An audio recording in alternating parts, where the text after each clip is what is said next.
जय हिंद। मैं शिपू सोटिया। आज रतन नगर में देखो आनंद सत्संग भवन है जो है निमावत ग्रुप जो है आज रतन नगर का बच्चा को सम्मान कर रहा है।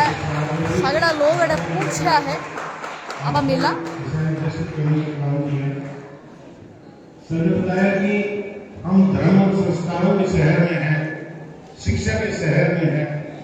अभिभावकों की छत्र छाया में संस्कारों से फलीभूत हो रहे विद्यार्थियों के सानिध्य में ये कार्यक्रम हो रहा है। तो सर्वप्रथम मैं आपसे निवेदन करूंगा कि अपने मम्मी पापा का जयकारा लगाते हुए हम कार्यक्रम की शुरुआत करेंगे। बोलो अपने अपने मम्मी पापा की।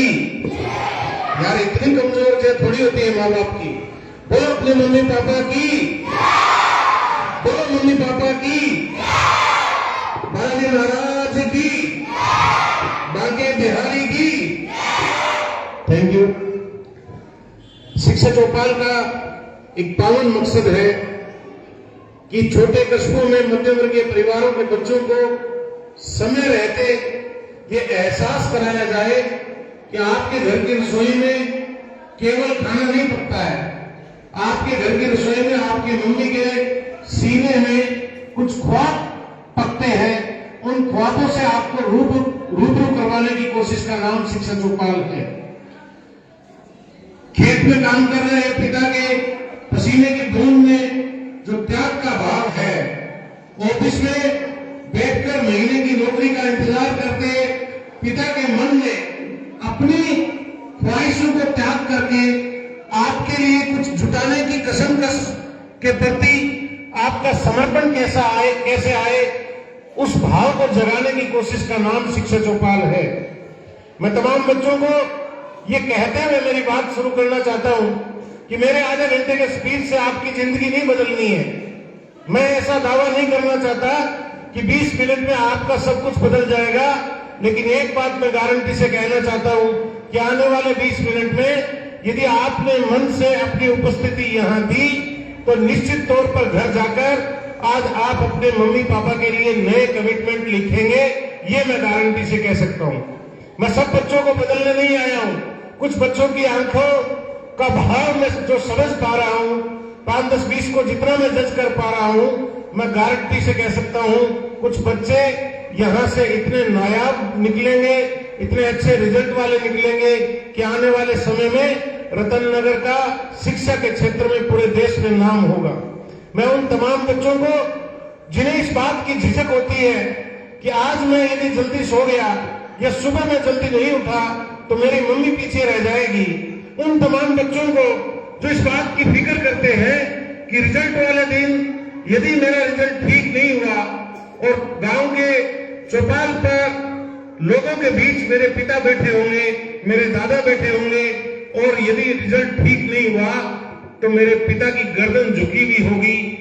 वो तमाम बच्चे जो अपने बाप की झुकी हुई गर्दन से डरते हैं, उन तमाम बच्चों को ये शिक्षा चौपाल समर्पित है। वो अभिभावक जो अपनी औलाद को संस्कारों के साथ शिक्षा का पोषण देना चाहते हैं, वो अभिभावक जो बच्चों में लालच नहीं भरते, वो अभिभावक जो बच्चों में लालसा का भाव नहीं भरते, वो अभिभावक जो बच्चों में शॉर्टकट का भाव न भरकर उन्हें एक ऐसा वातावरण देते हैं कि वो समाज के लिए आने वाले कल के लिए नायाब इंसान बने, उन तमाम अभिभावकों को ये शिक्षा चौपाल समर्पित है। निमावत पब्लिक स्कूल 26 साल से आपके क्षेत्र में शिक्षा के मामले में आपके क्षेत्र का नाम पूरे हिंदुस्तान में सुशोभित कर रहा है। निमावत पब्लिक स्कूल एक विरासत है आपके क्षेत्र की, जिसने क्वालिटी एजुकेशन का एक मानक स्थापित करते हुए आगे के लिए आने वाले समय में कंपटीशन की तैयारी के लिए निमावत कैरियर अकेडमी का संचालन लास्ट ईयर से शुरू किया है। यह उनकी बड़ी सोच का ही परिणाम है कि लंबे समय तक रेजिडेंशियल स्कूल चलाने के बाद जब लोगों की डिमांड पर यह एहसास किया कि अपने क्षेत्र के बच्चों को भी सीबीएसई कल्चर का अच्छा एजुकेशन वातावरण मिले, तो डे बोर्डिंग, डे स्कॉलर बच्चों के लिए बसों की व्यवस्था करते हुए उन्हें अच्छी उन्नत शिक्षा का वातावरण देने का काम निमावत पब्लिक स्कूल आज के दिन कर रहा है। हमें आपके बीच भेजने के पीछे सिर्फ एक ही मकसद है कि वो गार्जियन जो सब्जेक्ट का नॉलेज नहीं रखते, वो गार्जियन जो जीवन की आपाधापी में लगे हुए हैं, बच्चों को वक्त नहीं दे पाते और उनके बच्चे समय रहते जानकारी के अभाव से पीछे रह जाते हैं, समय रहते संस्कारों से थोड़े दूर चले जाते हैं। आज के समय मोबाइल कल्चर में बच्चा अपने माँ बाप से जो के भावनाओं से जो छिटक रहा है, उस छिटकन को रोकने की कोशिश में निमावत पब्लिक स्कूल शिक्षा चौपाल के माध्यम से आपके बीच खड़ा है। मैं मेरी बात शुरू करते हुए उन तमाम बच्चों को कहना चाहता हूं जिनको ये लगता है कि मम्मी, आजकल मैं क्या देखता हूं, 10वीं 11वीं 9वीं 12वीं में आते आते बच्चे बच्चियां अपने माँ बाप को कहने लग जाते हैं, मम्मी तू तो बहुत बड़ी है, तुझे कुछ नहीं आता, पापा आपको तो दुनिया के बारे में कुछ भी नॉलेज नहीं है, इस मोबाइल में इतने ऐप हैं, इनके बारे में मैं ही सब कुछ जानता हूं। मैं सब बच्चों को कहते हुए मेरी बात शुरू करना चाहता हूं कि हो सकता है आपकी मम्मी को आपका मोबाइल खोलना नहीं आता हो सकता है आपके पिता को आपके सब्जेक्ट के बारे में नॉलेज नहीं हो सकता है आपके पेरेंट्स, आपके दादा दादी को आपकी मॉडर्न कल्चर की जिंदगी के बारे में, आपकी हेयर स्टाइल के बारे में, आपके ड्रेस कोड के बारे में बहुत ज्यादा नॉलेज ना हो। लेकिन एक बात मैं दावे से कह सकता हूं कि आपकी परछाई देखकर आपकी माँ बता देगी कि आपके मन में क्या चल रहा है, आपकी चाल देखकर आपके पिता बता देंगे कि आप किस लक्ष्य की ओर जाना चाहते हैं। मैं तमाम बच्चों को ये बात कहते हुए अपनी बात शुरू करना चाहता हूं कि आपके मन में अपने पिता के प्रति, अपने माँ के प्रति, अपने घर की चार दीवारी की आवश्यकताओं के प्रति पुनः एक नया भाव कोशिश करने की शुरुआत में नया भाव भरने की कोशिश में ये शिक्षा चौपाल आपके बीच है। तमाम बच्चों को मैं एक होमवर्क देना चाहता हूं। जो यहाँ बच्चे बैठे हैं, जो बच्चे मेरी बात समझ रहे हैं, घर जाके एक छोटा सा सवाल लिखना कि मुझे स्वस्थ, सुंदर और शिक्षित बनाने के लिए मेरे मम्मी पापा ने क्या क्या किया। लिख लोगे सारे ये बात? आपके माँ बाप ने आपको अच्छा बनाने के लिए, बड़ा बनाने के लिए, शिक्षित बनाने के लिए क्या क्या किया, सब आराम से लिखना। अरे लिख लोगे? सबके मन में चल रहा है, मम्मी मेरे लिए सुबह परांठा बनाती है, चटनी बनाती है, सुबह जल्दी उठती है, मेरे को घी ज्यादा देती है, मेरे लिए दूध गर्म करके लग देती है, ये सब लिख लोगे ना? अब दूसरा सवाल भी इतना ही छोटा है, वो लिखना। और मैं पहले से ही प्रिंसिपल मैडम के सामने इस दावे के साथ मेरी बात कहना चाहता हूं कि इस दूसरे छोटे से सवाल के जवाब में आप यदि एक भी लाइन लिख लेते हो तो मैं इस मंच के माध्यम से गारंटी लेने के लिए तैयार खड़ा हूं। आप दुनिया का कोई कंपटीशन मेरे को लिख के दे देना, वो कंपटीशन आप फाइट कर लोगे। इस दूसरे सवाल के जवाब में आप एक लाइन भी लिख पा रहे हो तो मैं दावे के साथ कह सकता हूं कि आप अपने आप को दुनिया की सबसे अच्छी औलाद मान सकते हो। सवाल क्या है? पहला सवाल क्या था? मुझे स्वस्थ, सुंदर और शिक्षित बनाने के लिए मेरे माँ बाप ने क्या किया। दूसरा सवाल क्या है? सवाल है लिखना कि मैंने कितनी बार कोशिश की कि मेरे माँ बाप दुनिया के बड़े माँ बाप बने। मैंने कितनी बार अकेले बैठ के सोचा कि मैं मेरे पिता के लिए अच्छी गाड़ी लेके आऊंगा। मैंने कितनी बार अकेले बैठ के सोचा कि मैं मेरी माँ की गोबर बारी का काम छुड़ाऊंगा। मैंने कितनी बार प्लानिंग की कि मेरे घर की क्वालिटी अच्छी हो। यदि आपने एक बार भी अकेले बैठ के ये सोचा है अपने माँ बाप के लिए तो आप अपने आप को सबसे अच्छी औलाद मान सकते हो। और लिख लेना जाके चाहे कि निमावत पब्लिक स्कूल के आए हुए प्रदीप स्वामी सर ने मेरे को आशीर्वाद दिया है क्योंकि मैंने ऐसा सोचा है अकेले बैठ के कि मेरी माँ बाप के लिए मैं कुछ करूंगा। तो स्वामी सर आशीर्वाद देके गए थे कि मैं दुनिया का हर कंपटीशन फाइट कर सकता हूं और आप हर कंपटीशन फाइट करोगे। यदि आपने ऐसा सोचा है तो खुद के लिए आप जोरदार तालियां बजा सकते हैं। मैं मानता हूं कि आप सब बच्चे ऐसा सोचते हैं। सबके लिए मैं जोरदार तालियों का आह्वान करना चाहता हूं। लेकिन सोचने के साथ साथ करने की शुरुआत करने का वक्त भी आ गया है। 8वीं 9वीं में आते आते आज के जमाने में बच्चे के समझ में आने लग जाता है कि समाज क्या है, जीवन क्या है, जीवन की आवश्यकताएं क्या है। अपने टारगेट आप तय करने लग जाते हो। आपने जो भी टारगेट तय किया है, सबसे पहले तो एक बेसिक सी चर्चा मैं करना चाहता हूं। जिन बच्चों ने अपनी जिंदगी के मायने तय कर लिए हों, जिन बच्चों ने अपने मकसद तय कर लिए हों, किसी को डॉक्टर बनना है, किसी को एनडीए में जाना है, किसी को आईआईटी में जाना है, किसी को नॉर्मल सिविल एग्जाम पास करने हैं, तो तो मैं सब बच्चों को एक गुरु मंत्र दे के जाना चाहता हूं, सब बच्चों से रिक्वेस्ट करके जाना चाहता हूं, सब बच्चे अपने लिए जो आपने सबसे अच्छा सोचा है उसके सबसे अच्छे लेवल पे गए हुए लोगों के बारे में पढ़ना शुरू करो। मान लीजिए कि आपने डॉक्टर के बारे में सोचा है, आपको लगता है कि आपको डॉक्टर बनना है, तो आप और कहीं जाओ ना जाओ, रतन नगर में सबसे अच्छा डॉक्टर कौन है उसकी दिनचर्या के बारे में तो समझो। आपके क्षेत्र में सबसे अच्छा डॉक्टर कौन है उसके बारे में तो समझो। आपको लगता है कि आपको टीचर बनना है, तो टीचर बनने के मायने क्या है, आप समाज को क्या देना चाहते हो टीचर बनके, इसके बारे में अभी से आप सोचने लगोगे तो आपके अंदर वो टीचिंग का भाव, उस डॉक्टरी का भाव, उस इंजीनियरिंग का भाव इतना ज्यादा आ जाएगा कि आपको दुनिया का कोई मोबाइल डिस्टर्ब नहीं करेगा। आज के जमाने के बच्चे जो रील कल्चर में डूबे हुए हैं, जो आधी सेकंड में तय कर लेते हैं कि मुझे ये रील देखनी है या नहीं है, उन बच्चों को कोई मोटिवेटर आके ज्ञान नहीं दे सकता। लेकिन मेरा मानना है कि हम धर्म नगरी रतन नगर में हैं, हम धर्म स्थान राजस्थान में हैं, यहाँ पर माँ बाप के वैल्यूज यदि आपके मन में आ जाए तो फिर दुनिया की कोई ताकत आपको डिस्टर्ब नहीं कर सकती। माँ बाप के प्रति जो बच्चे एक बार मन में ठान लेते हैं कि मुझे मेरे पिता के चेहरे का गुरूर बढ़ाना है, मेरे पिता की मूंछों के ताव को बोल देना है, मेरी माँ का समाज में नाम करना है, उन बच्चों को कोई भी mobile culture, friendship culture, Insta culture disturb नहीं करती। मैं मानता हूं आज के बच्चे बच्चियों की क्या स्थिति है। पहले घर में दो ही पेरेंट्स होते थे, एक मम्मी और एक पापा, सही बोल रहा हूं। अब तीसरा पेरेंट्स आ गया है घर में। कौन है तीसरा पेरेंट्स? आपका मोबाइल।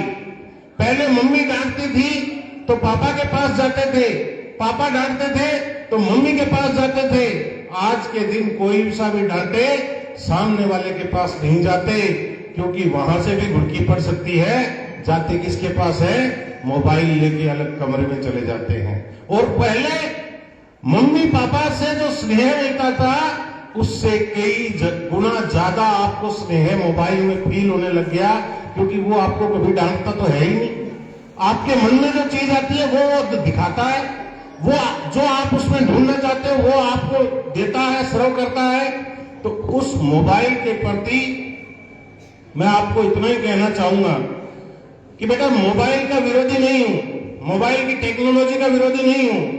आप दुनिया के सबसे अच्छे मोबाइल को लेने वाले बने। मैं चाहता हूं दुनिया की सबसे अच्छी कंपनी का मोबाइल आप अपने बाप को गिफ्ट करें, लेकिन अपनी कमाई से। ऐसा नहीं चाहता कि आपके पिता तो मजदूरी कर रहे हैं, मध्यम वर्गीय जॉब कर रहे हैं, कहीं पर छोटा मोटा इंस्टीट्यूट या अपना व्यापार चला रहे हैं, और आप घर पे रोज खाना खाने से पहले मम्मी से लड़ाई करो कि मुझे तो मोबाइल चाहिए। मैं ऐसे तमाम बच्चे जो बाहर की दुनिया को देखकर घर वालों से मतभेद पाल लेते हैं, उनको एक बहुत गहरी बात इस मंच से कहना चाहता हूं। आज के दिन अखबारों में खबर आती है कि 12वीं में पढ़ रही बच्ची डिप्रेशन का शिकार हो गई, फर्स्ट ईयर सेकंड ईयर के बच्चे डिप्रेशन का शिकार हो गए, घर से निकल गए। कौन लोग डिप्रेशन का शिकार होते हैं?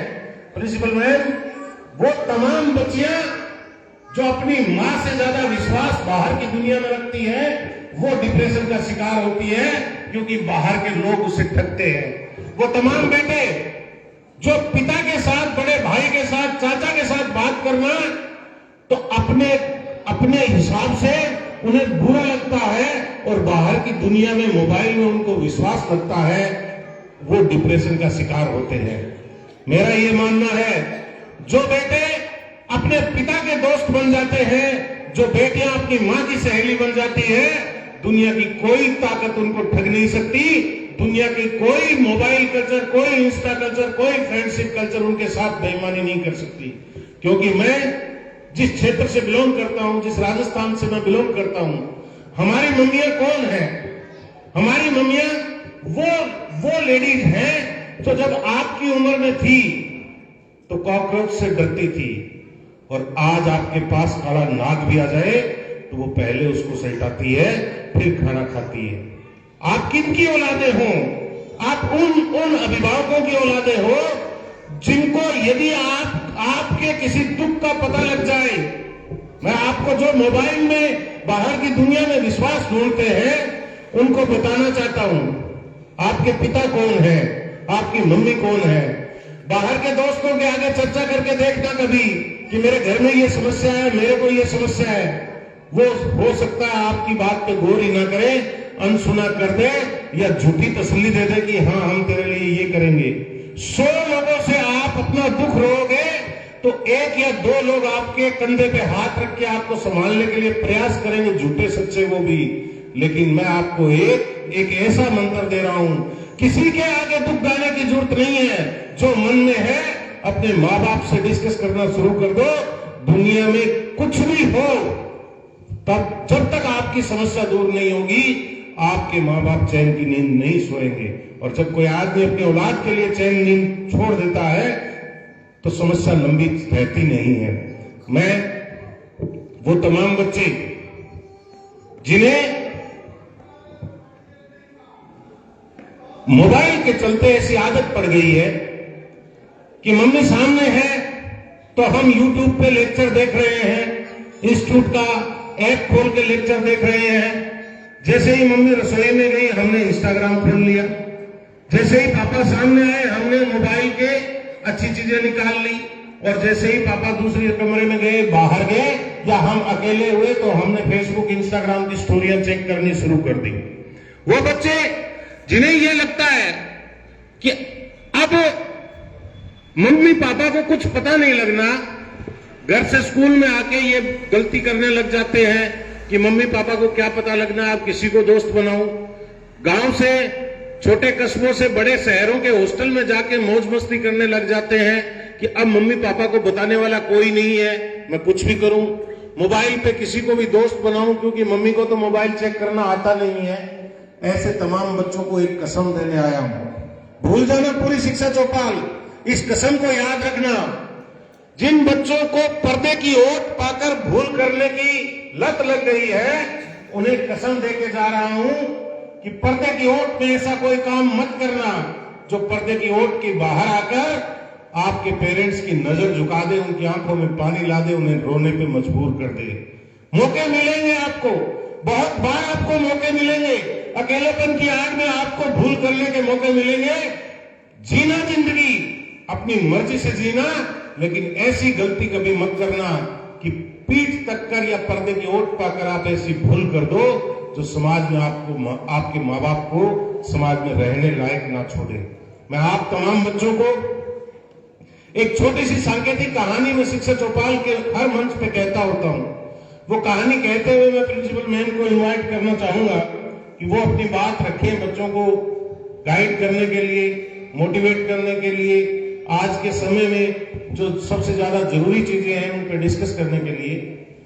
वो तमाम बच्चे जो अकेलापन पाके भूल करते हैं, जिन्हें यह लगता है कि अब मैं कुछ भी करूं माँ बाप को कुछ पता नहीं लगना, उन बच्चों को छोटी सी सांकेतिक कहानी, 1-1.5 मिनट की कहानी है। इस कहानी के बदले मैंने कई डॉक्टर इंजीनियर बनते देखे हैं। इस कहानी को दिल से सुनते समय आंखों में आए हुए पानी में मैंने बच्चों के मन के मेल को धुलते हुए देखा है। मैं तमाम बच्चों से रिक्वेस्ट करना चाहता हूं, पूरी शिक्षा चौपाल याद रखना ना रखना, आने वाली 1.5 मिनट इस कहानी से जुड़ने की कोशिश करना। कहानी क्या है कि एक किसान थे, किसान का खेत गांव से दूर था। जो खेती और किसानी परिवार से संबंध रखने वाले बच्चे हैं वो जानते हैं कि सांझ के समय जब किसान फ्री होता है खेत के काम से, तो वो गांव की चौपाल पे बैठकर ताश खेल लेता है, बीड़ी हुक्के या चिलम पे दोस्तों के साथ गपशप कर लेता है, या मंदिर में बैठ के गीत गजल भजन रागनी गा लेता है। किसान का खेत गांव से दूर था तो वो गांव नहीं आ पाता। गाने का शौकीन था, क्या करता, जैसे ही काम से फ्री होता, घर में एक छोटा ढोलक था, ढोलक गले में डाल लेता, उसको बजाता रहता, गीत गजल भजन रागनी गाता रहता, खेत के चारों तरफ घूमता रहता। 3 काम हो जाते, खेत की रखवाली हो जाती, गाने का शौक पूरा हो जाता और समय भी निकल जाता। किसान क्या देखता है किसान देखता है कि जब भी वो गीत, गजल, भजन, रागनी कुछ भी गाए, उसके घर में छोटा बकरी का बच्चा होता है, वो बच्चा उसके आगे आगे आके नाचने लगता है। किसान जैसे ही ढोल पे पहला थाप मारता है, बच्चा पहला कदम शुरू कर देता है, तेज थाप के साथ तेज नाचता है, धीमे थाप के साथ धीमे हो जाता है, शुरू से लेके अंत तक उसके आगे पीछे नाचता रहता है। कई दिन तक नोट करता है किसान, देखता है, मन में सवाल आता है कि मैं गीत, गजल, भजन, रागनी अलग अलग कुछ भी गाऊं, ये धुन में कैसे नाच लेता है? तेज थाप पे तेज नाचता है, धीमे थाप पे धीमे नाचता है। इसका मतलब ये समझने लग गया क्या कि मैं क्या गाता हूं। मैं तमाम मेरे युवा साथी जो बैठे हैं, मेरी बहनें जो बैठी हैं, मंच पे जो आसीन है, उनका ध्यान चाहूंगा। किसान नोट करता है कि मैं क्या गाता हूं, क्या बजाता हूं, ये समझने लग गया क्या? तो वो उत्सुकतावश उस बकरी के बच्चे से पूछता है कि आप तू समझने लग गया क्या मैं क्या गाता हूं? तू कैसे धुन में नाच लेता है? तो वो बच्चा मासूमियत से आंखों में पानी लाके सिसकते हुए, रोते हुए जवाब देता है। मैं तमाम बच्चों से रिक्वेस्ट करना चाहता हूं कि उसके जवाब को सुनते समय आप अपनी आंख में अपनी मां की फोटो रखना, अपने आसपास अपनी मां को महसूस करना। किसान पूछता है, मैं क्या गाता हूं, क्या बजाता हूं, तुम समझते हो क्या? कैसे धुन में नाच लेते हो? तो वो बच्चा मासूमियत से सिसकते हुए कहता है, मालिक मुझे नहीं पता आप क्या गाते हैं, क्या बजाते हैं, मुझे कुछ भी समझ में नहीं आता, लेकिन मुझे एक बात का पता है कि आपने अपनी ढोल का पर्दा मेरी मां की खाल से बनाया था जब वो मरी थी। मेरी मां दुनिया में नहीं है, लेकिन आपकी थाप उसकी खाल पे पड़ती है, वो थाप मेरे सीने पे लगती है। मैं मेरी मां को भूला नहीं हूं, मुझे दर्द होता है, मैं दर्द में विरोध करते हुए कदम मारता हूं। तुम्हें लगता है कि मैं डांस कर रहा हूं, मालिक मैं डांस नहीं कर रहा हूं। तमाम बच्चे जिन्हें लगता है कि मम्मी पापा केवल सरकारी व्यवस्था देने आए हैं, जिन्हें लगता है मम्मी पापा केवल शरीर हैं, जिन्हें लगता है कि घर से बाहर निकल के कुछ भी गलती करो मम्मी पापा को पता नहीं लगना, मैं तमाम बच्चों को सौगंध देने आया हूं कि माँ बाप केवल शरीर नहीं है। आपकी जिंदगी की सबसे बड़ी भक्ति, सबसे बड़ी शक्ति, सबसे बड़ी पूजा, सबसे बड़ी प्रार्थना, सबसे बड़ी आस्था कोई है तो आपके माँ बाप है। उनके लिए यदि कमिटमेंट कर लोगे, दुनिया में कभी किसी और के आगे हाथ फैलाना नहीं पड़ेगा, कहीं और जाके समझौता नहीं करना पड़ेगा, आपका घर जन्नत हो जाएगा।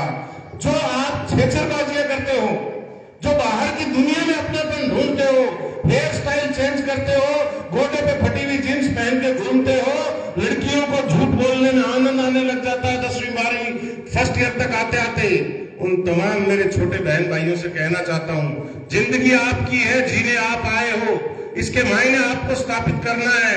अब आप उसको किस लेवल पे करना चाहते हो ये आप जानो।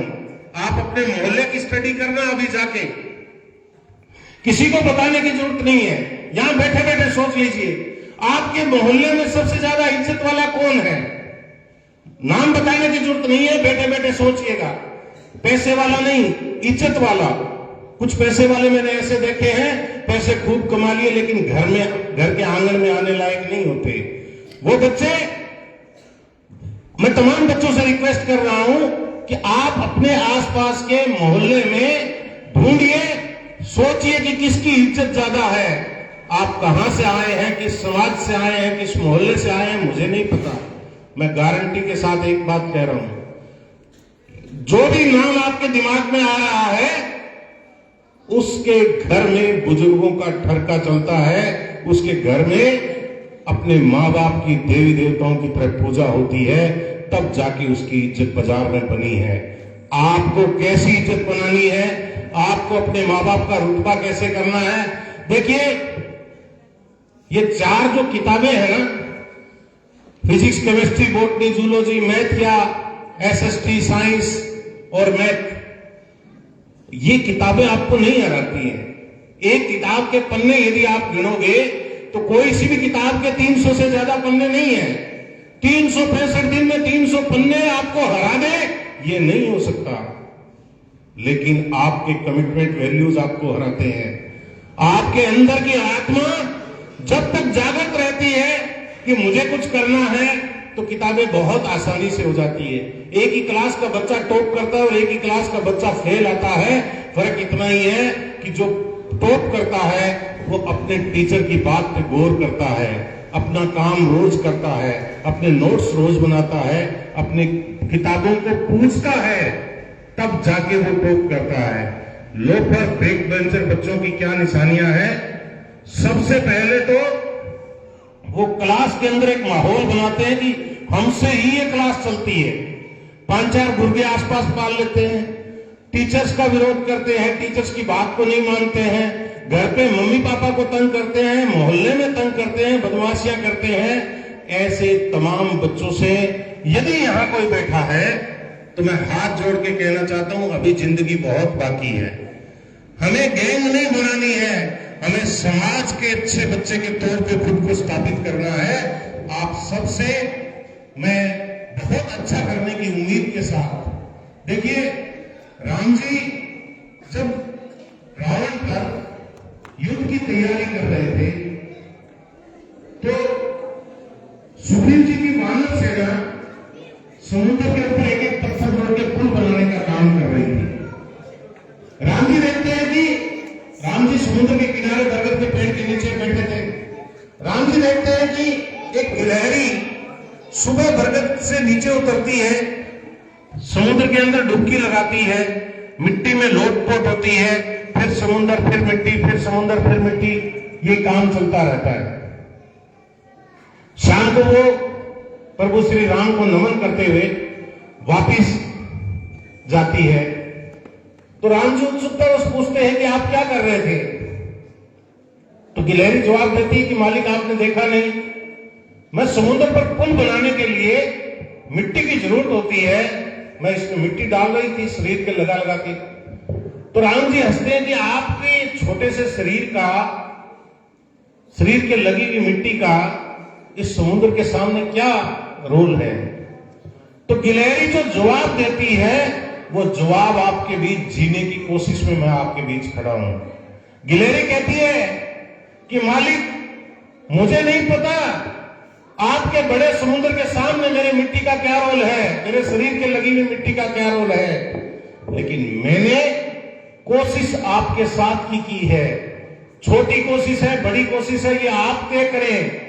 मैंने पूरे दिन प्रयास किया है कि जिस दिन राम की रावण पर जीत की कहानी लिखी जाए, जिस दिन बुराई पर अच्छाई की जीत की कहानी लिखी जाए, तो मेरा नाम अच्छाई का साथ देने वालों में हो, बुराई का साथ देने वालों में ना हो। निमावत पब्लिक स्कूल आपके बीच शिक्षा और संस्कारों के सर्जन की पहल करने आया है। आने वाले समय में मैं चाहता हूं कि सारी संस्थाएं ऐसे प्रयास करें, सारे इंस्टीट्यूट ऐसे प्रयास करें। निमावत पब्लिक स्कूल ने पहल की है, इस पहल का कितना असर होगा मैं ज्यादा तो नहीं कह सकता, लेकिन 5-7 बच्चियों की आंखें मैं देख रहा था, 5-7 बच्चों की आंखें डबडबा रही थी, मैं देख रहा था। मैं गारंटी के साथ कह सकता हूं कि कुछ बच्चे घर जाके आज मम्मी से लिपट के रोएंगे, कुछ बच्चे घर जाके अपनी डायरी में नए सिरे से अपनी जिंदगी के मायने लिखेंगे, कुछ बच्चे अपने पिता के लिए भविष्य की प्लानिंग करेंगे। एक भी बच्चे ने यदि ऐसा किया तो मेरा रतन नगर में आना और इस शिक्षा चौपाल का निमावत पब्लिक स्कूल की तरफ से आयोजित करना, हमारा ये मानना है कि एक बच्चे में भी बदलाव आया तो हमारी ये कोशिश सफल हम मानेंगे। हमें आपके एडमिशन के बारे में, हमें आपकी और चीजों के बारे में चर्चा नहीं करनी, हमें सिर्फ रिजल्ट चाहिए, हमें सिर्फ बदलाव चाहिए, हमें सिर्फ अच्छे की ओर कुछ और अच्छा करने की कोशिश में आपका साथ चाहिए। मैं मेरी बात को रोकते हुए प्रिंसिपल मैडम से रिक्वेस्ट करूंगा कि वो आए हुए बच्चों को मार्गदर्शित करें, उन्हें गाइड करें, उन्हें मोटिवेट करें। बदलते शैक्षणिक परिवेश पर उनकी क्या भूमिका हो सकती है, इस पे उन्हें बूस्ट करें। आइए मैडम, थैंक यू।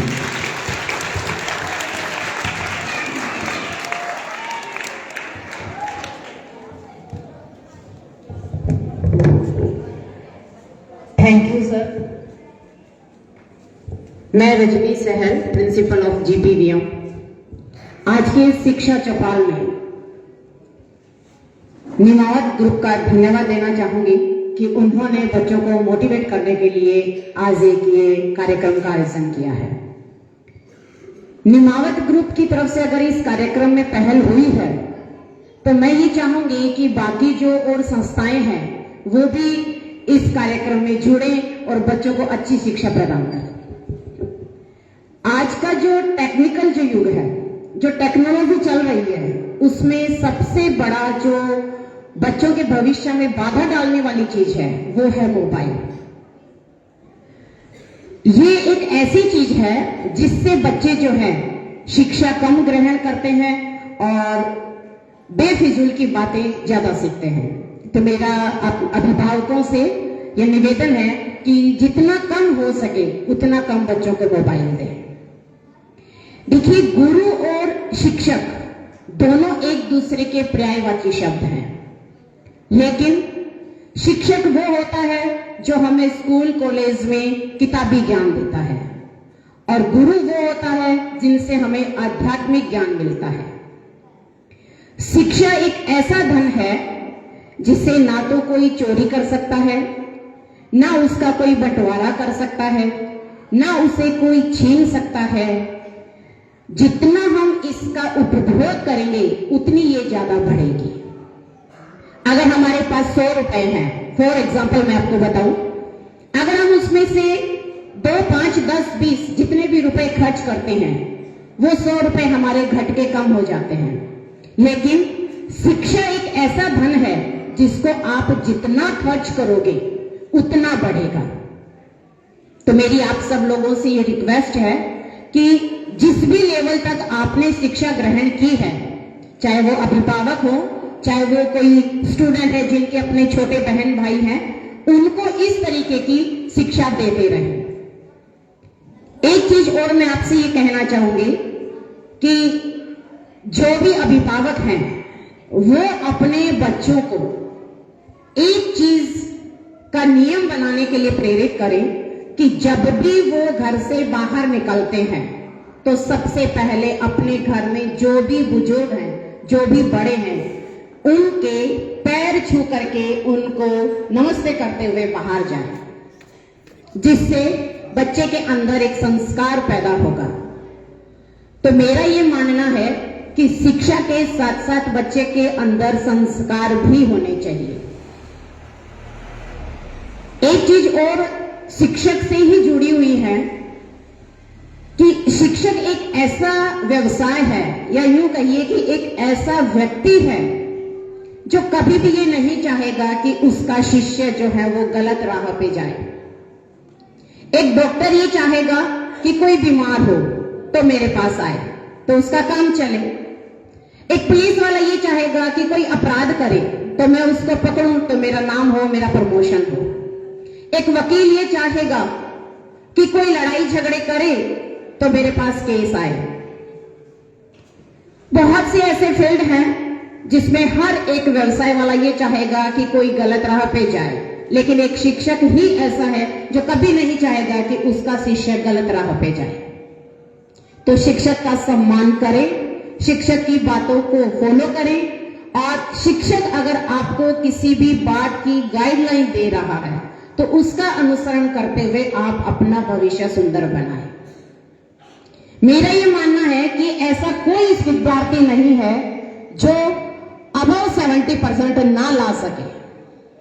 अगर किसी भी बच्चे के 40, 50, 60% मार्क्स आ रहे हैं, उसका सिर्फ एक ही रीजन है कि वो अपने शिक्षक की बातों को, अपने अभिभावक की बातों को ध्यान से नहीं सुनता है। अगर इन बातों को वो ध्यान से सुने और उनका अनुसरण करे तो मैं इस बात की गारंटी लेती हूँ कि 101% गारंटी लेती हूँ कि कोई भी बच्चा जो है वो पीछे नहीं रहेगा। और एक के बाद एक, आज मान लीजिए किसी विद्यालय में एक बच्चा अबव 90 आया है तो दूसरे ही साल जो है वो 2, फिर 4, फिर 10, फिर 15, 20, इस तरीके से शिक्षा का स्तर जो है वो बढ़ता जाएगा। तो मैं अपने शब्दों को विराम देने से पहले एक बात यही कहूंगी कि जो भी बच्चे यहाँ मौजूद हैं वो अपने अभिभावक का, अपने शिक्षक का और अपने जो भी बड़े बुजुर्ग हैं उनकी बातों का अनुसरण करें और अपना भविष्य उज्जवल बनाएं। Thank you. Thank you ma'am. सारगर्भित संदेश कि अपने शिक्षा के माध्यम से अपना भविष्य उज्जवल बनाएं। मैं इसी कड़ी में हमारे बीच आए हुए शिक्षक साथी सुनील जी शर्मा से रिक्वेस्ट करूंगा कि वो आए और अपने उद्बोधन से बच्चों को मार्गदर्शित करें। Thank you. Thank you sir. आज का ये जो निमावत स्कूल की तरफ से अपना कार्यक्रम है, इसके लिए मैं सबसे पहले तो धन्यवाद देना चाहूँगा निमावत स्कूल ग्रुप को। यह एक जो नई शुरुआत है, निश्चित रूप से बच्चों के लिए, उनके आने वाले भविष्य के लिए, उनके कैरियर निर्माण के लिए, उनके सामाजिक बनने में, उनके व्यवसायिक बनने में हर प्रकार से सहयोग करेगी। इसके बाद बच्चों से मैं एक बात शेयर करना चाहता हूँ कि शिक्षा तो सभी ले रहे हैं, शिक्षक सारे अपनी तरफ से पूर्ण मेहनत के साथ आपको तैयार कर रहे हैं। आजकल जो मैं भी पिछले 16-17 साल से शिक्षण कार्य से जुड़ा हुआ हूँ। अभी जो पिछले कुछ वर्षों में जो समस्या आ रही है वो है बच्चों में सहनशीलता की। आजकल बच्चे हैं वो सहनशील थोड़े कम होते जा रहे हैं। इसका कारण मैम ने भी बताया, सर ने भी बताया, मोबाइल फोन का जो यूज है, लगातार जितना ज्यादा आप यूज कर रहे हैं, उससे आपके दिमाग में जो नई नई चीजें आप देखते रहते हैं, वो निश्चित रूप से आपको शिक्षा से अलग करती है। घर का जो परिवेश है उसके अनुसार अपने आप को डालें। हर अभिभावक यह कोशिश करता है कि मेरा बच्चा अच्छी से अच्छी शिक्षा प्राप्त करे।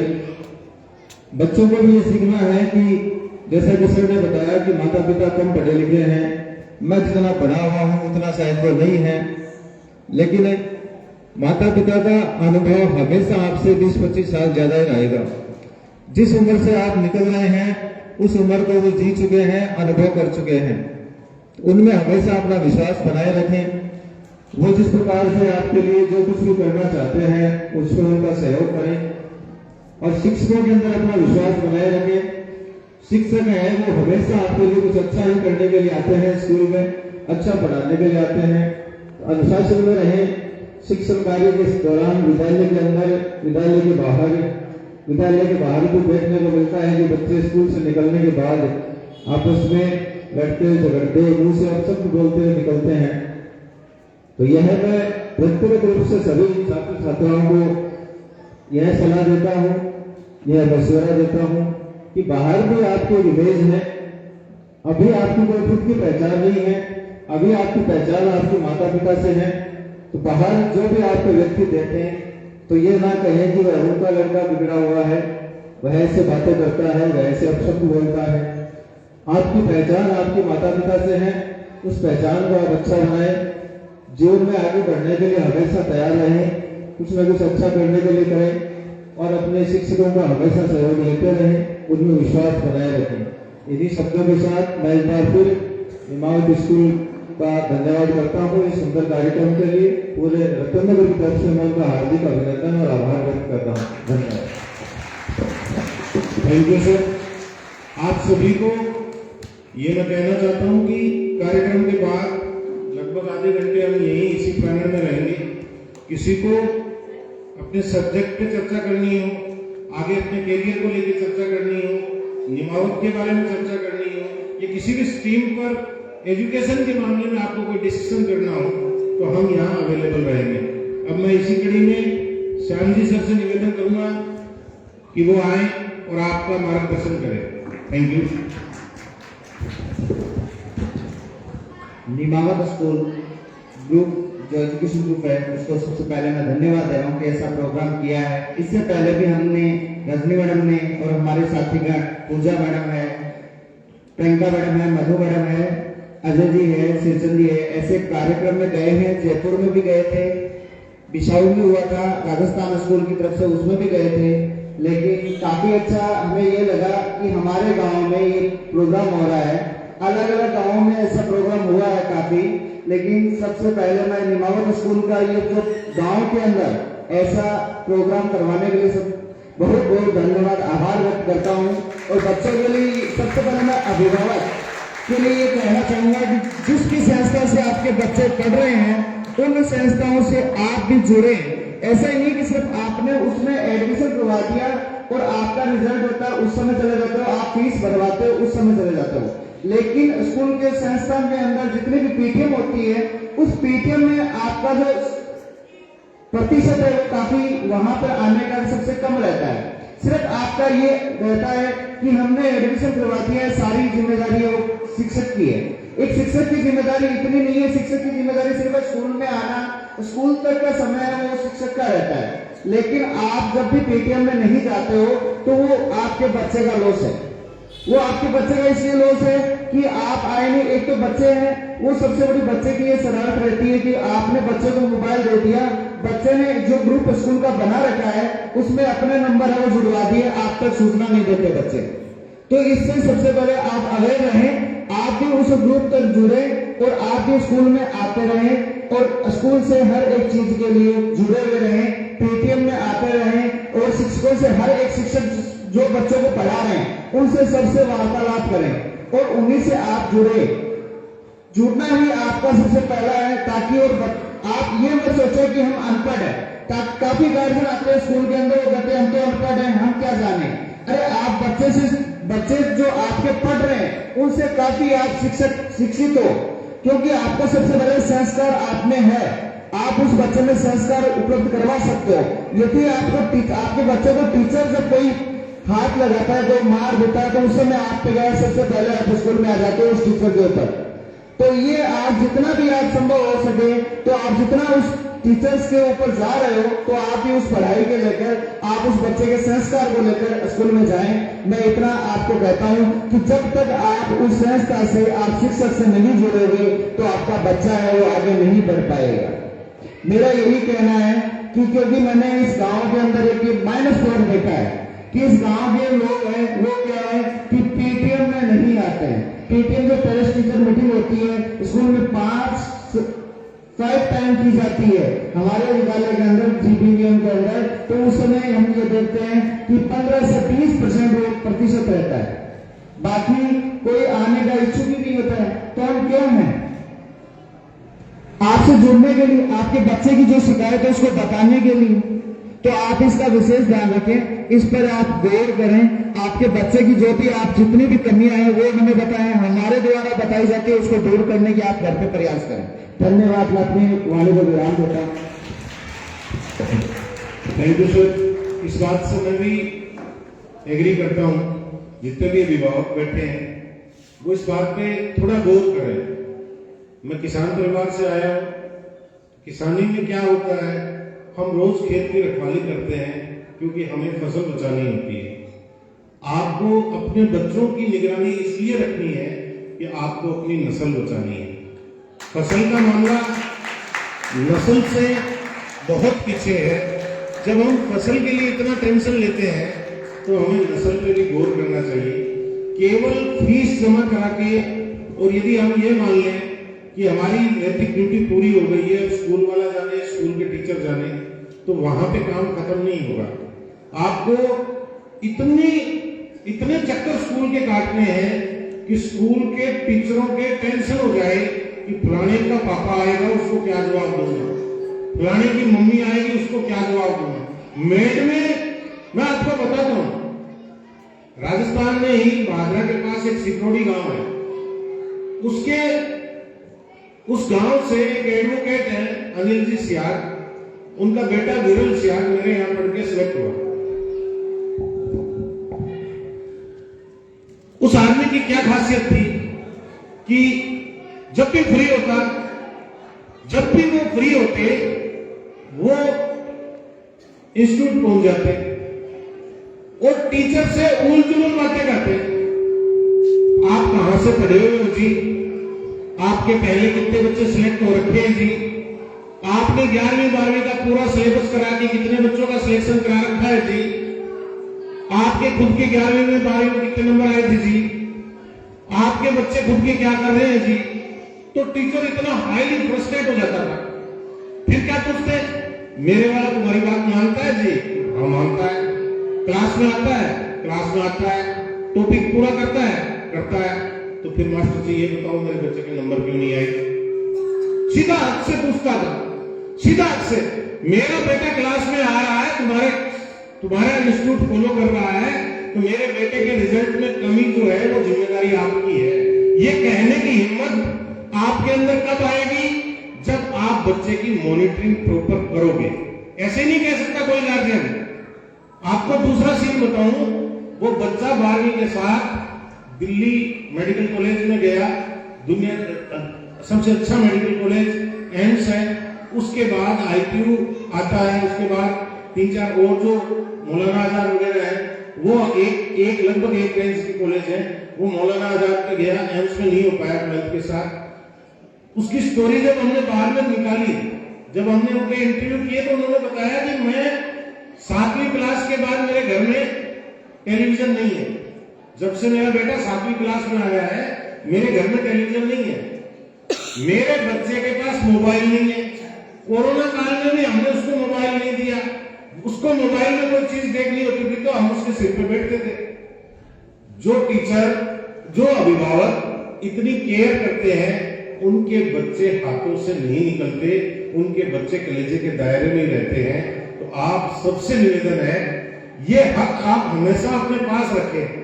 किसी भी संस्था में आपका बच्चा जा रहा है, आप ये हक हमेशा अपने पास रखें कि उनको जाके आप हक से पूछ सकें कि साहब आपने सिलेबस पूरा करा दिया, मेरा बच्चा पूरे दिन आया है, मेरे बच्चे ने क्लास अटेंड की है, कॉपी चेक करवाई है, तो आप या तो हमें समय रहते ये बताओ कि इसमें कमी है, और कमी नहीं है तो फिर इसकी जिम्मेदारी आपको लेनी पड़ेगी। तो फिर वो क्या है, अभी क्या स्थिति है मैं बताऊं आपको। एक क्लास में 60 बच्चे बैठते हैं, 50 बच्चे बैठते हैं मान लो, तो 2 या 3 गार्जियन जाते हैं, इसके अलावा गार्जियन जाते ही नहीं, पता नहीं कौन सी दुनिया में बिजी है। मैं सभी अभिभावकों का ध्यान इस मुद्दे पर लेना चाहूंगा, दिलवाना चाहूंगा कि आप अपने बच्चों के अध्यापकों से मिलें। उन अध्यापकों के मन में ये बात आ जानी चाहिए कि यार ये इसके गार्जियन जो है वो खापची है, पूछेंगे सवाल, वो पुण्यकारी है, ये होनी चाहिए। कोई फर्क नहीं पड़ता आप पैसा देते हो। मैं एक शिक्षक हूं, मेरे घर की रोटी और मेरे घर की रोटी में नमक उसी पैसे से आता है जो मुझे सैलरी से मिलती है। तो ये मेरी जिम्मेदारी है कि उस नमक के साथ मैं गद्दारी न करूं। तो सारे शिक्षक इस जिम्मेदारी को निभाने के लिए तैयार हैं, लेकिन आप खुद तो निकलिए घरों से। आप घरों से निकलेंगे, टीचर से पूछेंगे, संस्था संचालक से पूछेंगे, तो उसकी जिम्मेदारी बनेगी, उस पर प्रेशर आएगा कि वो काम करे। सब प्रेशर लेते भी हैं, लेकिन एक कोऑर्डिनेशन प्रॉपर बनाने के लिए आपको घर से निकलना पड़ेगा। मैं इस मामले में श्याम जी सर का बहुत बहुत आभारी हूँ कि उन्होंने इस मुद्दे पे ध्यान दिलाया पूरी मीटिंग का। तो श्याम जी सर के लिए जोरदार तालियां बजा दीजिए इस बात के लिए। अब मैं अजय जी सर से निवेदन करूंगा कि वो भी आए और बच्चों का मार्गदर्शन करें। जो भी शिक्षक साथी आए हुए हैं और जो बोलना चाहते हैं वो प्लीज आगे आ जाएं। हम पूरा मंच आपको सौंपने के लिए तैयार है। Thank you. धन्यवाद। सबसे पहले यहाँ पधारे हुए सभी बच्चे, अभिभावक और मेरे साथीगण, आप सभी का हार्दिक स्वागत है। और निमावत पब्लिक स्कूल के द्वारा जो ये कार्यक्रम किया गया है उनको मैं धन्यवाद देना चाहता हूँ, क्योंकि ऐसे कार्यक्रम होने बहुत जरूरी है। आज आपके बीच में काफी सारी अच्छी बातें रखी गई है, जैसे माता पिता का एक महत्व। देखो, मैं हमेशा अपने बच्चों को एक ही बात कहता हूं और आज भी वही बात कहूंगा कि जिंदगी में आप चाहे कुछ मत बनना, जिंदगी में चाहे आप कुछ भी मत बनना, चाहे घर बैठे रहना, लेकिन आप अपने माता पिता की एक अच्छी संतान बन जाना। मैं गारंटी ले रहा हूं, आपको कुछ करने की जरूरत नहीं है, कुछ भी करने की जरूरत नहीं है। ऊपर वाला अपने आप आपके काम बनाएगा। लेकिन सबसे बड़ी समस्या आज यही है, मैं रोज अखबार में पढ़ता हूं या न्यूज में देखता हूं, मुझे अफसोस होता है, यहाँ तक कि पिछले 2-3 साल से मैं न्यूज से बड़ी दूरी बना के रखता हूं। क्यों रखता हूं? क्योंकि उसमें रोज आता है कि 12वीं कक्षा के छात्र ने सुसाइड कर ली, 10वीं का छात्र पंखों पर लटका पाया गया, 8वीं कक्षा की छात्रा डिप्रेशन में आ गई। इन न्यूज को पढ़ के मुझे बड़ा दुख होता है कि ऐसा क्यों हो रहा है, सुसाइड क्यों बढ़ रही है? क्योंकि हमारे पास बात करने के लिए कोई नहीं है। हम बात करते हैं वर्चुअली, दुनिया विज्ञान जो है वो आगे बढ़ता जा रहा है, लेकिन हम उससे डबल आगे बढ़ रहे हैं। AI नहीं कि हम एआई के साथ जुड़ गए। अरे आप अपने घर वालों के साथ तो नहीं जुड़े उतना, अपने माता पिता के साथ इतना जुड़ जाइए, आपको कहीं जुड़ने की जरूरत नहीं है। मैं कह रहा हूं कि जिंदगी में एक ऐसा दोस्त बनाइए, सिर्फ एक, 1000 दोस्त होते हैं वो दोस्त नहीं होते, सिर्फ एक ऐसा दोस्त बनाइए जिससे आप अच्छी बुरी सारी बातें शेयर कर सके। अगर आपको दोस्त नहीं मिले तो अपने मम्मी पापा को वो दोस्त बनाइए, क्योंकि आपको सही सलाह सही समय पर वही दे पाते हैं, दूसरा कोई भी नहीं। अगली बात, फोन की बात जब भी आती है तो इसमें दो चीज मिलती है, रील और शॉर्ट्स। सबसे ज्यादा दिमाग खराब किए बच्चों का रील्स ने, शॉर्ट्स ने, क्योंकि काम की तो एक आती नहीं, ठीक है। काम बर्बाद करना, टाइम बर्बाद करना और आपका जीवन बर्बाद करने का सबसे बड़ा श्रेय किसको है? इंस्टाग्राम को और शॉर्ट्स को है। उसके बाद यहाँ पे शायद किसी ने गौर किया या नहीं किया, मैंने किया कि एक बैनर बना हुआ है, उसके ऊपर कुछ लाइन लिखी हुई है, क्या आपने देखा? बहुत शानदार लाइन लिखी हुई है। प्रोग्राम का पूरा प्रोग्राम तो सफल तभी हो गया जब मैंने ये देखा था, जिसके ऊपर लिखा हुआ है, ये तो सच है कि भगवान है, धरती पर रूप माँ बाप का उस विधाता की पहचान है। यानी कि इससे बेहतरीन कोई लाइन नहीं हो सकती। दुनिया में बहुत से लोग हैं जो आपको मिल जाएंगे, बोलेंगे कि क्या भगवान आता है? मैंने तो नहीं देखा, लेकिन मैं कहता हूं भगवान तो आपके पास ही है। आपके माता पिता भगवान से कम नहीं है, क्योंकि भगवान क्या करता है? क्या करता है भगवान? रक्षा करता है, आपकी सारी जरूरतों को पूरा करता है, आपकी सुनता है। तो आपके माता पिता क्या करते हैं? क्या आपको भगवान ने कभी 500 अवार्ड दिया है? दिया है क्या? मंदिर में आप गए हो, शिव जी के ऊपर आपने जल चढ़ाया होगा, दूध चढ़ाया होगा, मंदिर में आपने प्रसाद चढ़ाया होगा, कभी 500 अवार्ड बनाया किसी ने? क्या किसी ने आपकी कभी पेपर में आके कुछ लिख के गए? नहीं। आपको ये नोट कौन देता है? आपके कपड़े कहां से आते हैं? आपके जीवन में जितनी सुविधाएं हैं वो कहां से आती हैं?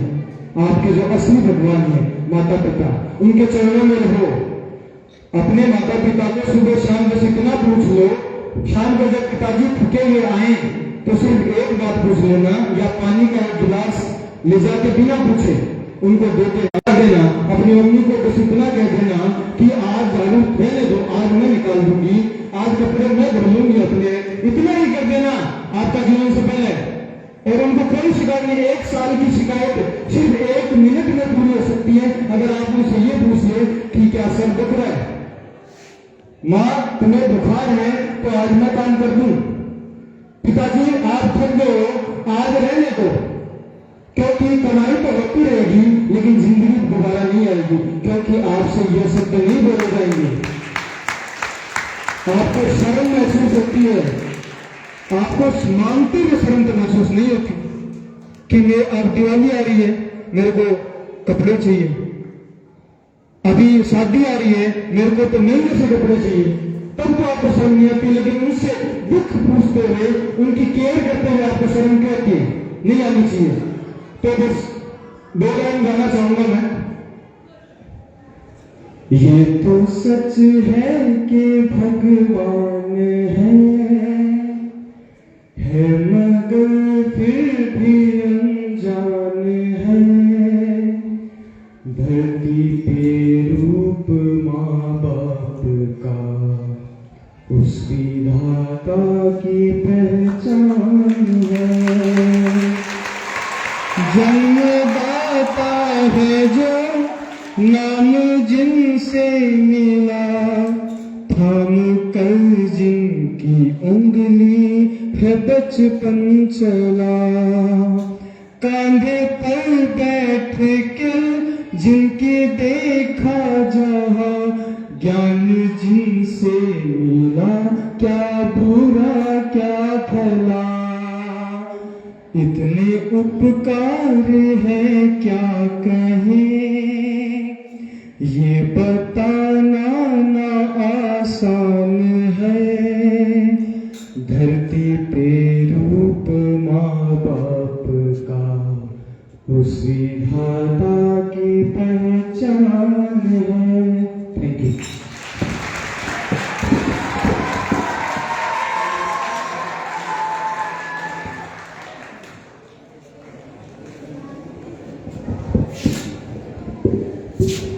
प्रिय बच्चों,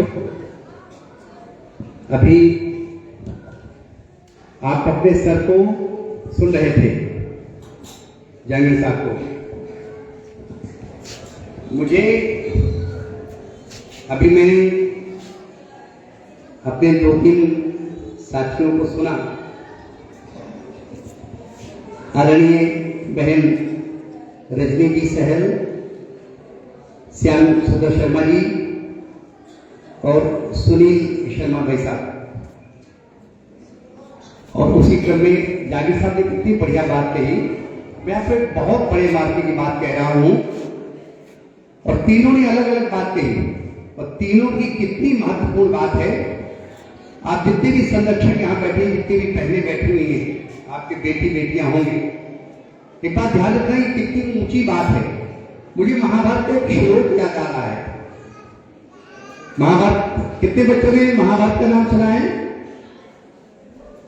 बस इतने लोगों ने केवल सुना है। धोनी का, सचिन तेंदुलकर का, कंगना रनौत का है, ये सारे नाम सुने होंगे आपने। महाभारत का, रामायण का, श्रीमद् भगवत गीता का ये नाम भी याद होना चाहिए। खैर, इन बच्चों ने हाथ उठाया, ये बहुत अच्छी बात है। बेटा, वो फूल बहुत देर ज्यादा लोगों का प्रिय नहीं रहता जिसमें खुशबू नहीं होती। फूल उसी को सम्मान मिलता है जिसमें उसकी चमक दमक, गुलाब चमक दमक के साथ उसमें बढ़िया सुगंध हो। आपके अंदर जो संस्कार है वो आपके व्यक्तित्व की खुशबू है। तो बात ये कहने जा रहा था आदरणीय अपने गुरुजनों की, जिनमें आदरणीय श्याम जी हैं, और भाई सुनील शर्मा जी हैं, और भाई जहांगीर साहब हैं, और बहन रजनी साहब जी ने जो बात कही, इन्होंने तीनों ने बहुत बड़े मार्के की बात कही कि अभिभावक को अपने विद्यालय जरूर जाना चाहिए। केवल एडमिशन करा देने से काम नहीं बनता। आदरणीय शर्मा जी ने भी ये बात कही, और जहांगीर साहब ने भी ये बात कही। इन दोनों की बातों में एक बात मुझे ये समझ में आई कि हम संवेदना से भरे होने चाहिए। अगर आपके माता पिता थके हैं, दुखित हैं, पीड़ा में हैं, तो हम विद्यार्थी इस बात का ध्यान रखें कि हम उनके बारे में भी चिंतन करें, सोचें। जहां ऐसा परिवार हो कि विद्यार्थियों को शिक्षा के साथ संस्कार भी सिखाए जाएं, तो वही सच्चा विद्यालय होता है, वही सच्ची शिक्षा और विद्या होती है। मैं जिस श्लोक की बात कर रहा था वो ये है कि सा ना सभा यत्र न सन्ति वृद्धा। महाभारत उस बात को कहती, जो मुझे यहाँ पर देखने को मिल गया कि धन्य है वो देश, धन्य है वो नगर जहां ऐसे आचार्य बैठे हो। ये ऐसे आचार्य हैं जिन्हें हम वशिष्ठ और विश्वामित्र की संज्ञा दे सकते हैं, और आप ऐसे शिक्षार्थी हैं जिन्हें हम अर्जुन और राम और कृष्ण की संज्ञा दे सकते हैं। आप ऐसे माता पिता हैं, है ना, जिन्होंने अपने बच्चों को ऐसे तराशा है, और कि सा न सभा यत्र न सन्ति वृद्धा प्रथा न ते ये वदन्ति धर्मम अधर्म न ते यत् वदन्ति सत्यम। वो आचार्य वो सभा नहीं जहां पर वरिष्ठ न हो, और वे वरिष्ठ नहीं हुए जो धर्म की बात न करे, और वो धर्म नहीं हुए जो सत्य की बात न कहे। तो यहाँ पर देखिए शिक्षा की बात कही आदरणीयों ने, हमारे गुरुजनों ने, शिक्षकों ने, संस्कारों की बात कही कि हमारे बच्चों के हृदय संवेदना से भरे होने चाहिए, और आदरणीय श्याम जी ने ये बात कही कि हमें सजग भी रहना चाहिए। केवल एडमिशन करा देने से काम नहीं होगा। हमारे आदरणीय प्रदीप स्वामी जी ने ये बात कही कि एक रेफरेंस दिया उन्होंने भादरा के पास के किसी स्कूल का, कि वो गार्जियन जैसे उन्हें समय मिलता था, जो उनके अंदर समझ थी, आज भी कम से कम वो एक सेतु तो बने थे अपने विद्यार्थी, अपने बेटे और शिक्षकों के बीच में। निश्चित रूप से अध्यापक इरिटेट होता होगा, शिक्षक परेशान होते होंगे, अनावश्यक प्रश्नों में उलझा लेते होंगे, लेकिन अगर उस विद्यार्थी का सिलेक्शन एम्स में हुआ जा करके, तो वो शिक्षकों को भी बहुत गौरव प्राप्त होता होगा, और उन शिक्षकों शिक्षक उस संरक्षक के प्रति भी बहुत आदर भाव प्रकट करते होंगे कि चलो जैसे भी है इन्होंने हमारे उस उद्देश्य को पूर्ति की। तो मेरा शिष्य है, उनका बेटा था, लेकिन दोनों के निगरानी से, दोनों की सजगता से, दोनों की रेख रेख से हमने एक बहुत अच्छी मूर्ति को गढ़ा। तो एक बहुत अच्छे फूल को हमने पैदा तो किया, हमने किसी मूर्ति में प्राण डाले, हमने किसी फूल में सुगंध भरी, हमने किसी विद्यार्थी को ऐसा बनाया जो देश का एक बहुत अच्छा डॉक्टर बने। यही काम करना है। हम तीनों को एक त्रिभुज ऐसे बनता है, 3 कोने, एक जगह माँ बैठी, एक जगह पिता बैठा, एक जगह शिक्षक बैठा, और उसके बीच में विद्यार्थी बैठा होता है। ये बात हम तीनों के बीच की मुझे बहुत अच्छा लगा कि आज के ऐसे भौतिकतावादी युग में जहां पर हम संस्कारों को भूल रहे, ऐसे आचार्य विराजमान है। मैं सबका निमावत पब्लिक स्कूल, निमावत कैरियर एकेडमी और निमावत ग्रुप ऑफ एजुकेशन की ओर से हार्दिक अभिनंदन करता हूँ, आभार व्यक्त करता हूँ। अब हमारा जो मूल उद्देश्य शिक्षा चौपाल का कि प्रतिभाओं का प्रोत्साहन हो, सजग शिक्षकों का सम्मान हो, सजग संरक्षकों का सम्मान हो, उस श्रृंखला को आगे गति देने के लिए आदरणीय स्वामी साहब हमारे साथ हैं, वो बात आगे बताएंगे। Thank you sir. मंच पे उपस्थित तमाम शिक्षकों के लिए जोरदार तालियों के साथ इनका अभिवादन कर दीजिएगा। हाथ ऊपर उठा के तालियां बजाइए यार, ऐसे नहीं। आप तो बुढ़ों की तरह करने लग गए, जवान हो अभी तो, ऐसे थोड़ी होता है। पीछे लड़कियों, तालियां बजाने में शर्म आ रही है क्या? जोरदार तालियों से अपने मेडलों का, अपने टीचर्स का सम्मान कीजिए, अभिवादन कीजिए। Thank you.